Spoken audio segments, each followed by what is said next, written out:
I like it. I find it a lot of fun. I'm not ranking it higher than B rank only because it gets played out too much.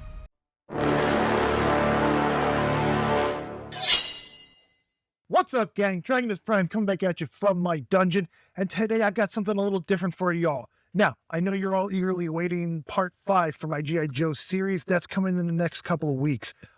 Just to let you guys know, that kind of got delayed a little bit. I kind of had a bit of a hospital incident. It's fine. Everything's okay. I got hit with this weird case of vertigo. Knocked me out for almost a week or two. It took me a while to get back to being able to focus on my tablet and get to draw. But that's neither here nor there. Today, we're going to talk about something different. And since you guys know that all of my whole channel has been about alternate universes with my Prime universe and now the G.I. Joe stories, I decided that I'm going to jump on the tier list bandwagon and I'm going to rank my favorite Marvel universes. Not including the Prime universe, because let's be honest, that one's so amazing that it gets above all rankings. Now, keep in mind, this isn't going to be every single Marvel universe out there. There's a ton out there. These are just what I felt were the big ones, as well as some of my personal favorites. About 15 in total. We'll be diving into some of I'll be touching on some of the unique characteristics from each of the storylines, what makes each of these universes stand out, from the classic Earth 616 all the way to the dystopian Earth 807128. Which we'll get to that one. You'll find out what that one is. I've got some amazing things lined up for you guys. So without further ado, let's go ahead and let's start breaking down these universes. As we go over each one of them, I am going to basically talk about each one as I do them. So let's check them out.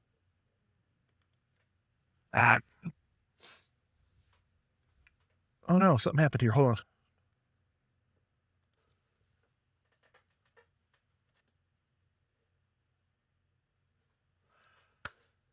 Okay, so here are the different universes that I have chosen. And we're going to talk about each one as we rank them. I've got them laid out there in the order that they were first introduced and published.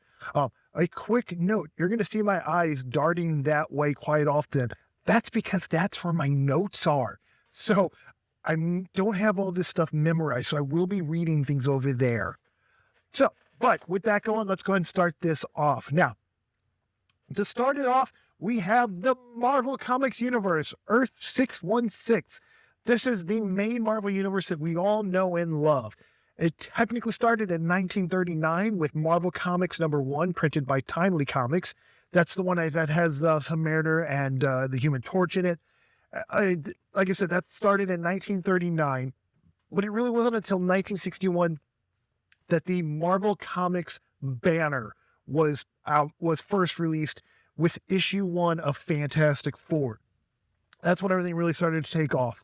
It's also the universe that has where most of the major story arcs take place that we know about, like Civil War, Age of Ultron, Secret Invasion, Annihilation, Secret Wars. If I said that already, I'm sorry. But all those major story arcs that we're seeing become slightly adapted to film, they all started from here.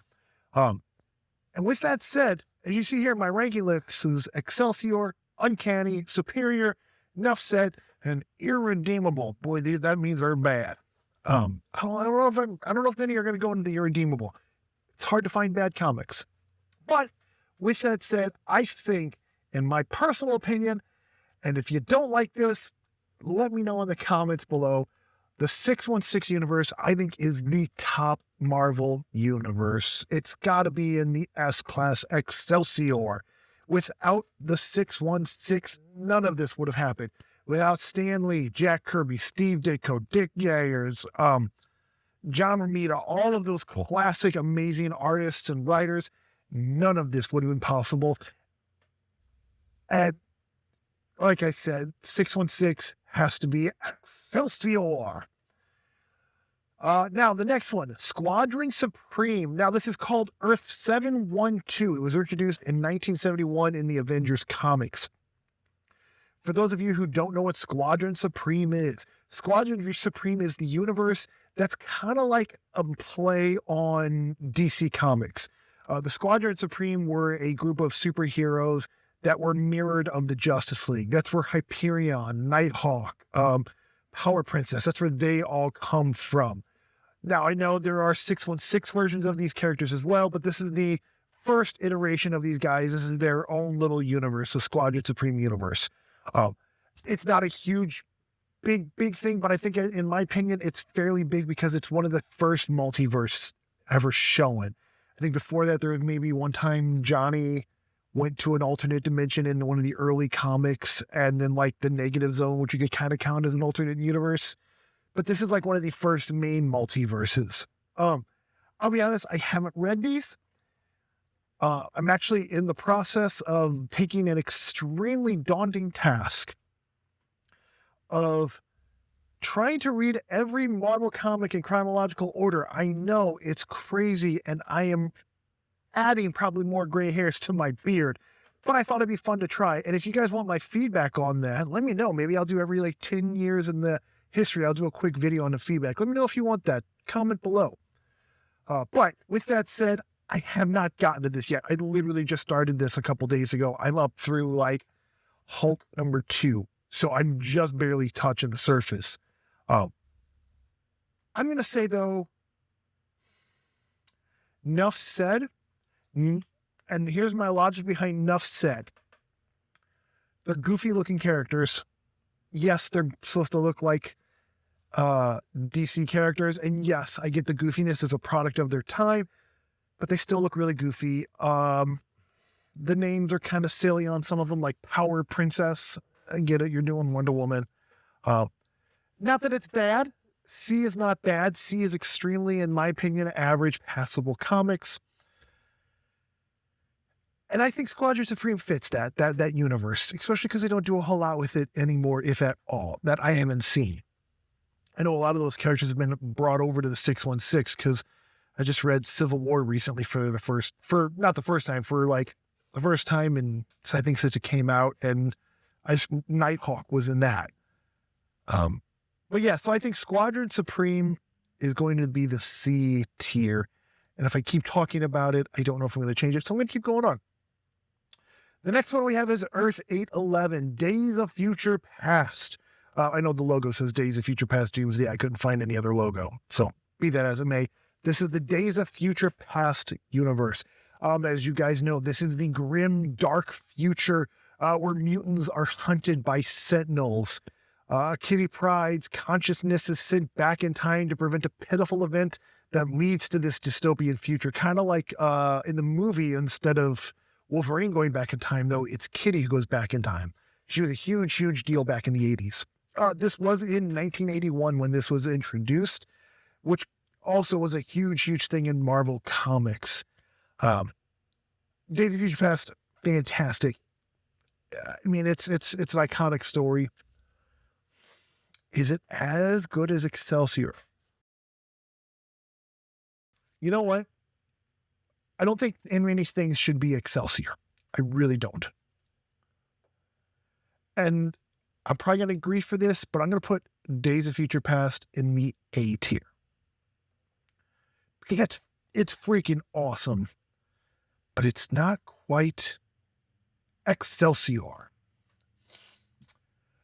Next, we have Earth 928, the 2099 universe. Guys, I have a huge soft spot for 2099.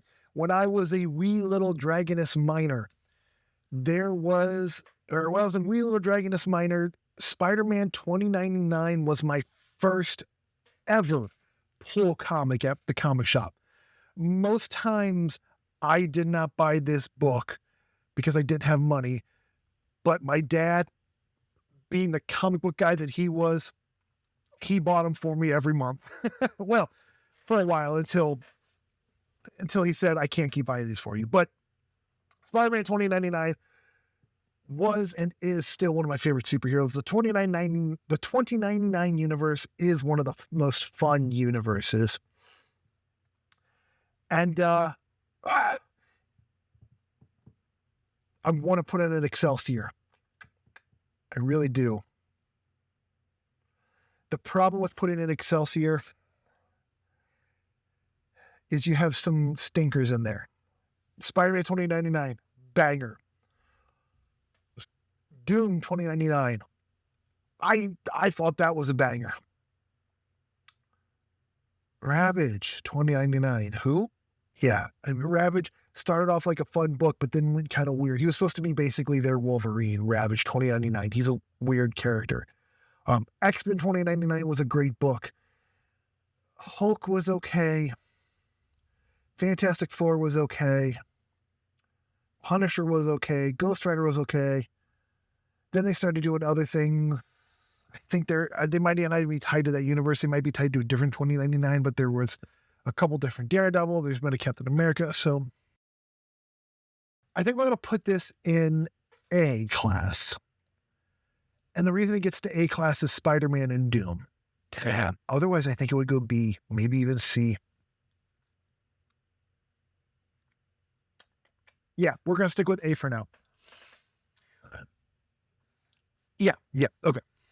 The next one we have, this U. What is the U? For those of you who are not kids of the 90s, who did not grow up reading comics in I think it was probably the second boom of the comic book age, maybe the third.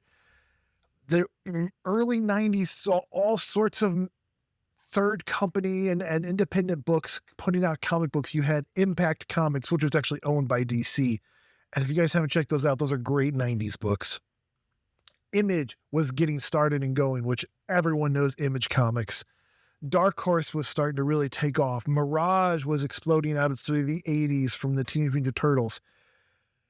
This was created by Malibu Comics. You're thinking, Malibu Comics, who are they? They're not around anymore.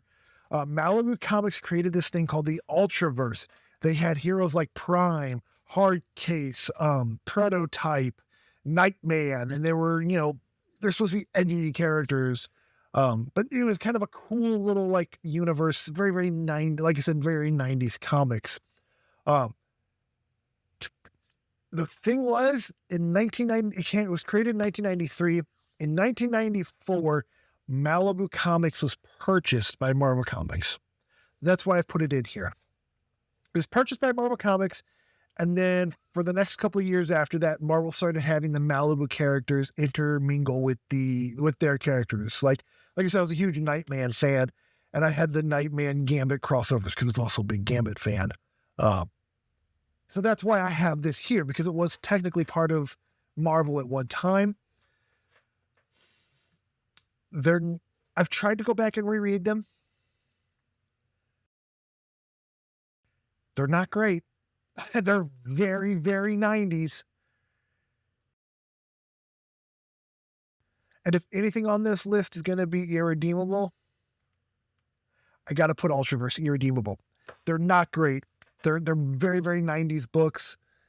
They had a few good things here and there. I'm sure you 90s kids are shouting at your monitors right now, but I'm not a big fan.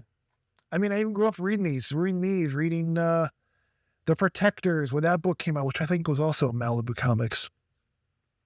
But yeah, I don't know. It just didn't do it for me. Oh, by the way, in case you were curious, that was Earth 93060. So we still haven't reached that Earth from my intro. Now, next we have Earth 295, Age of Apocalypse. I loved this one. My brother and I devoured Age of Apocalypse. And it came out in 1995, and it was an interesting world where Legion, Xavier's kid Legion, went back in time and tried to unalive Magneto. But he accidentally unalived Xavier, which is kind of a problem. Because without Xavier, you don't have the X-Men. And without the X-Men, bad stuff happens. And in this case, the bad thing that happened was Apocalypse rose up and took over the world. It was crazy world. Like, Apocalypse was the main villain. Cyclops worked for Apocalypse. Wolverine worked for Apocalypse. And Beast worked for Apocalypse. They were bad guys. Wolverine eventually became a good guy because he's Wolverine. But they were bad guys, and they were doing bad stuff. And then you did have X-Men in this universe. because Magneto, who was there the day Legion came back in time and did what he did, he ended up forming a band of mutants and named them the X-Men after his dearly departed friend, Charles Xavier. And it was kind of this crazy, like, almost post-apocalyptic type dystopian world where the heroes are trying to desperately overthrow Apocalypse and get things back on straight. There's one person in the universe that knew something was off, and that was Bishop, being the time traveler. He knew something was wrong. And I bet you're thinking, well, what about Cable? Why didn't he notice it? Well, that's because Cable got rewritten in this history. He never got sent to the future and raised in the future like what is in the actual storyline. That's where the character X-Man or Nate Gray came about. He was Cable, essentially, in this timeline. So the only person who was the man out of time, really, was Bishop, and he remembered that this was not the right world. Now, as for the grade, I'm not even going to debate this one. It's going A tier. A for Apocalypse. It's got to go A tier. I had so many fond memories of reading this. I think it's fantastic. Oh, excuse me. Next we have Earth 982, the Marvel Comics 2 universe. This was a universe that featured next generation heroes. It had Mayday Parker, which was Spider-Woman or Spider-Girl. It had like a young Juggernaut. It had a young Iron Man. I didn't read a whole lot of these. They never really interested me. I mean, I feel it's kind of a big thing because it was kind of a big deal at the time, and Mayday Parker is kind of a big deal in Spider-Man and the Spider Universe and all that stuff right now. That's why I have it here, but I'll be honest with y'all, I'm going to put this one in irredeemable. I'm sure they're fun. Maybe when I get, if they're in my chronological, when I get to them, I'll let you guys know if you guys want to know how I'm faring with reading all the Marvel stuff. But, that's how I feel about them. Here, they can be better. Next, we have Earth 1610. That would be the Ultimate Marvel Universe. This is the universe that started in 2000. It started with Ultimate Spider-Man, Ultimate X-Men. What was the other title at the beginning? I'm blanking. Oh, Ultimates eventually came about. And this was basically retelling if the Ultimate Universe, or Marvel Universe, started in the year 2000 instead of 1960s. The only difference is the only character that did start in their original time was Captain America. Obviously, you have to keep him in World War II. But other than that, everything else was started as if it was started in the year 2000 on. Sorry if you hear my chair, my chair's creaky. This is everything from the year 2000 on. Well, 2000 to 2015. And I say 2000 to 2015 because that Ultimate Marvel Universe is no longer around after Hickman's Secret Wars run with Battleworld and all that. It kind of like merged and became one with the 616. But Ultimate Marvel is where we've got some iconic characters like the Maker, who is going to pop back up later. That was Ultimate Reed Richards. He became crazy evil. It gave us James, what was his last name? Logan's kid, who was a Wolverine, who has showed up here and there in the 616. And of course, it gave us Miles Morales, who is possibly the biggest Marvel character from that universe. Which, the other main thing that came about from this universe, in 2008, when Marvel Comics created Iron Man the movie and started the MCU, I guess Marvel Studios, not Marvel Comics, but when Paramount and Marvel put out Iron Man, and then they put out Thor, and they put Captain America, a lot of what you are seeing in those MCU films is heavily influenced by what happened in Ultimate Marvel.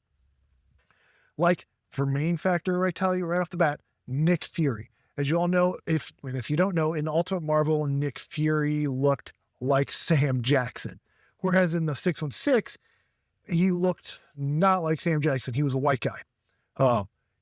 He was, which is funny because they made a Nick Fury movie where he was played by David Hasselhoff. Whatever, I'm going off a tangent. But that's why Nick Fury is played by Sam Jackson in the movie, because they made him look like that in the comic in the Ultimate Marvel universe. I liked the Ultimate Marvel Universe. I ended up reading all of it from the beginning to the end. Death and Spider-Man was fantastic. Ultimate X-Men started off good and they kind of got weird. Ultimate FF started off weird, then got okay. Ultimates was hit or miss. Looking back on all these things, I'm starting to think where I'm going to grade this. Ultimate Marvel Team Up was fun because you brought in other characters. Ultimate Avengers, I thought, kind of missed the mark. They did a lot of weird retconning in there. Boy, I was almost going to put this in the S rank because of Miles, but I think I got to put this in A tier. And that's just because a lot of the other Ultimate Marvel books I felt missed the mark. Ultimate Marvel was best with Ultimate Spider-Man. If you only read one book in Ultimate Marvel, read Ultimate Spider-Man, both volumes. Phenomenal run. And I know a lot of people are not huge Brian Michael Bendis fans, but I think that's Bendis at his peak. But the rest of it, I think, is kind of forgettable outside of one major story arc in the Ultimate Marvel comics, which we'll touch back on when we get to a further universe. Next we have, what am I doing? Okay. Next we have Marvel 1602, which is Earth 311. This is the one that was set in the year 1602, whereas Ultimate Marvel was if Marvel was created in the year 2000. This was as if Marvel was started in the year 1602. So, and if I remember right, it was over in England as well. Doctor Strange was like the chief scientist and physician for the king. Magneto ran this group called, it was called the Brotherhood, if I remember right, and they were hunting down mutants.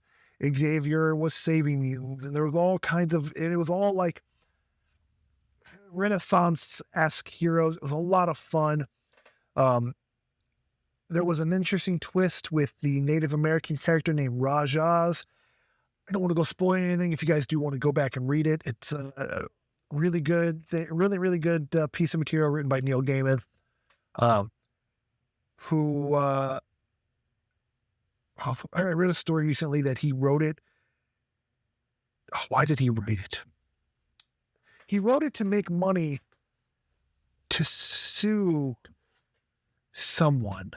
And now I don't remember who it was. If you guys remember what it is, write it down in the comments. I'm completely blank. Let me look it up. We're going to do one of these things. Yeah, Gaiman, 1602. Because he swore he would never work for Marvel. I know I'm wasting time here.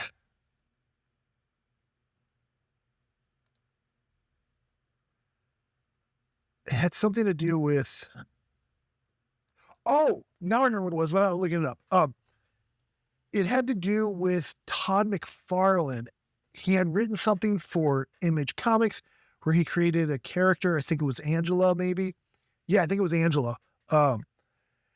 And Todd McFarlane never paid him.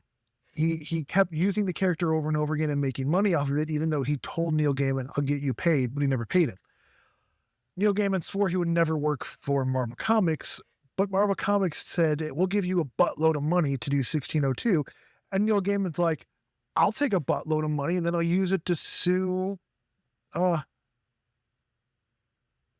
buy the rights for Angela. And he ended up getting the rights for Angela, which is why she was brought over to Marvel Comics, because he gave her to Marvel Comics, which is even funnier because Todd McFarlane never wanted any of his creations to be owned by Marvel Comics. That's a fun, sorry, little tangent there. There's more to the story. It's hilarious to look into. But let's get back on the thing at hand, the tier list. I'm getting myself distracted. 1602. Let's go ahead and rank it now that you guys know what it is. I'm going to put this one in superior. I like the 1602 universe. I like the first thing written by Neil Gaiman. The reason I put this here is Marvel tries to cash in on it too much. Not surprising, I'm sure. So they continue to cash in. They continue to do other miniseries, and I just kind of feel like it lost its charm. So that's why I put it in B. Still a great read. especially that first miniseries. I highly recommend it. But yeah, I can't rank it up there with the big four here. Definitely not with the big one.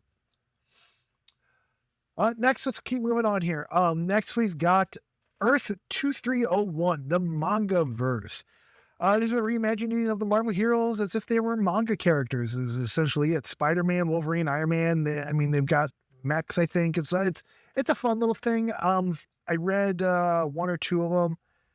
They're okay. They're fun. If you like manga, you might enjoy them.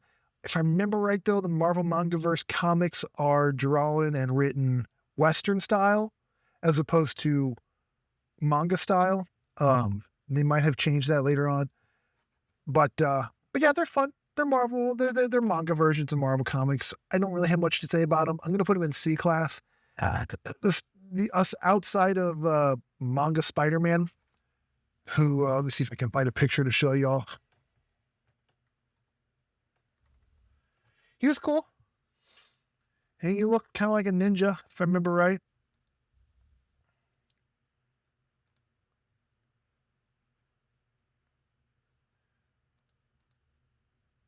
And I'm not finding a good picture. Oh, here we go. So, as you see, he kind of has that ninja look about him. And he had these like ninja grippy hands things. And I mean, he was fun. You know, Marvel manga stuff. It is what it is. Whoops. Okay, sorry about that technical glitch there. I'm back. And yeah. So yeah, I'm not going to go on. Marvel Mangaverse, C rank. Next, we have Marvel Zombies, Earth 2149. Do y'all remember when I teased back in the Ultimate Marvel one saying that there was another universe that we would talk about for a future one? This is that future one. Marvel Zombies came out in 2005. Same year as actually the next one, House of M. And Marvel Zombies is a world where all the heroes have been turned into zombies. So you have, what happened here? You have a zombie Spider-Man, a zombie Captain America, zombie so on and so forth. And it was fun. It was a lot of fun, written by Robert Kirkman. I highly recommend checking out the first 2 volumes. Even Army of Darkness first Marvel Zombies is a lot of fun. But it came from Ultimate Marvel because in that storyline, the Ultimate FF, Reed Richards, was looking for alternate universes, basically, where he was looking for alternate universes. Hold on, let me fix something up here, guys. I apologize. He was looking for alternate universes to go and visit, and he found one with the ultimate, or with what looked like the 616 Reed Richards. And the two of them worked together to build a portal to connect the worlds. And when the Ultimate FF went to the world of the Reed Richards he was talking to, he ended up finding out that the guy was lying to him and it was really a zombie Reed Richards. And it was a lot of fun, that little mini series, or that little story arc, and then which led to the Marvel Zombie story off of that. I like it. I find it a lot of fun. I'm not ranking it higher than B rank only because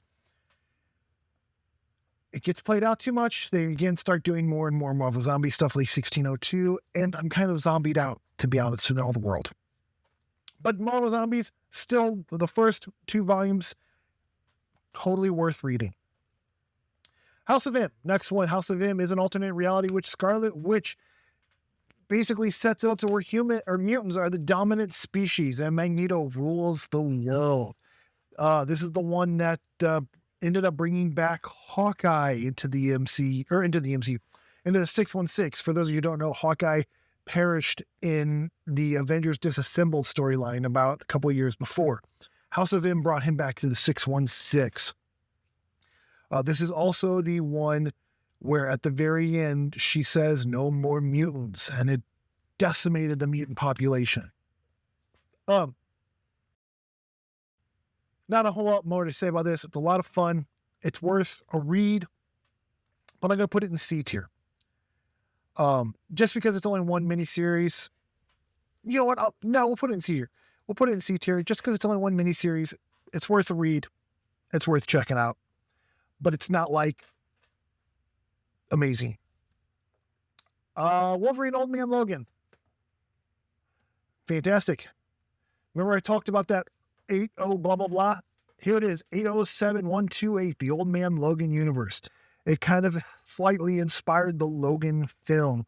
Only in this one, it's kind of a dystopian post-apocalyptic world where America has been carved up into territories where you have a group that's being controlled by the Hulks and his family. You have a section being controlled by the current Kingpin, who's not Wilson Fisk. You have a section being controlled by the Red Skull. And it's really fun.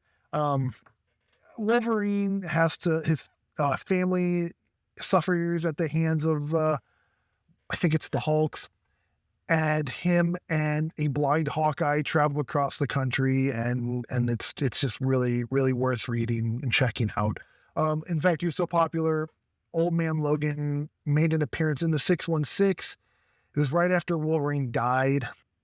In the 616, they brought Old Man Logan in to fill in that hole that regular Logan wasn't filling until they brought in regular Logan back, because he really didn't perish.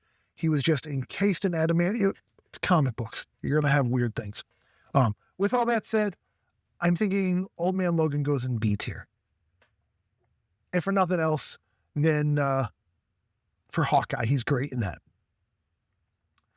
Next, we have the Noir universe. This is Earth 61, or no, this is Earth 90214. It's as if the Marvel Universe, whereas Ultimate Marvel was the 2000s, 1602 was 1602. This is if Marvel started in the 30s and it was all pulpy heroes. As you guys probably have seen, Enter the Spider-Verse with Nick Cage playing Spider-Man Noir in the trench coat and the narrating and such. That's this universe. Everyone in that universe is like this, not to that goofy extremeness, but it's that pulpy type of like universe where you got like characters like the Shadow. They're Shadows, not in that universe, but that type of character was in there. I know there was a Spider-Man Noir, or Daredevil Noir, Luke Cage. There might have been an Iron Man. There's a lot of really fun ones. I haven't read all of them. I've only read a handful here and there. I really liked what I read. So I'm going to put it at B tier. I think B is a good solid spot for it. And then last, we get to Earth 6160. This is the new Ultimate Marvel universe. Now, remember when I said Ultimate Marvel? Something fell. Whatever. Now you know how I said Ultimate Marvel gave us Miles Morales, and it gave us Maker. Who's Maker? Well, Maker is Reed Richards from that universe. He kind of went dark side and went evil.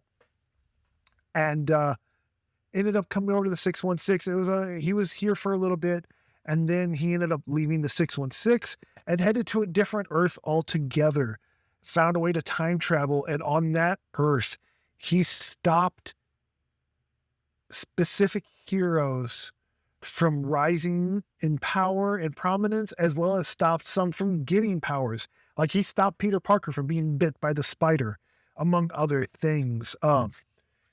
This one just started last year.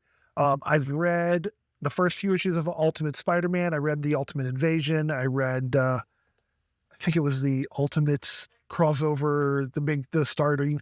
Anyway, it's really fun. I really like this, where this is headed. It's kind of cool because Ultimate Spider-Man, he gets his powers as an adult, where he's married to MJ and they have 2 kids. Iron Man was Howard Stark, and War Machine was Stain. So it's kind of cool seeing that, but they're also unalive in that world. And Tony Stark is a teenager named Iron Lad, and he's got a few Avengers with him, and they're in some pocket world or something. I haven't quite figured out what's happened to them. I'm quite a few months behind. But this is a lot of fun. I'm enjoying what I'm reading. I can't give it anything higher than a B rank. I'm going to rank it in B just because I'm enjoying what I'm reading, but I can't rank any higher than B. I don't know if you heard my cat hiss at my other cat. I can't rank it higher than B because I don't know where it's going to get. But yeah, so here are my 15 Marvel universes. I hope I didn't ramble on. I hope I didn't bore you all too much. I will put a link to this tier maker thingy in the comments below.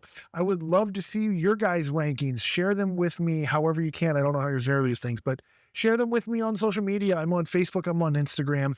Or I think you can put links or something, maybe image or links in the comments below.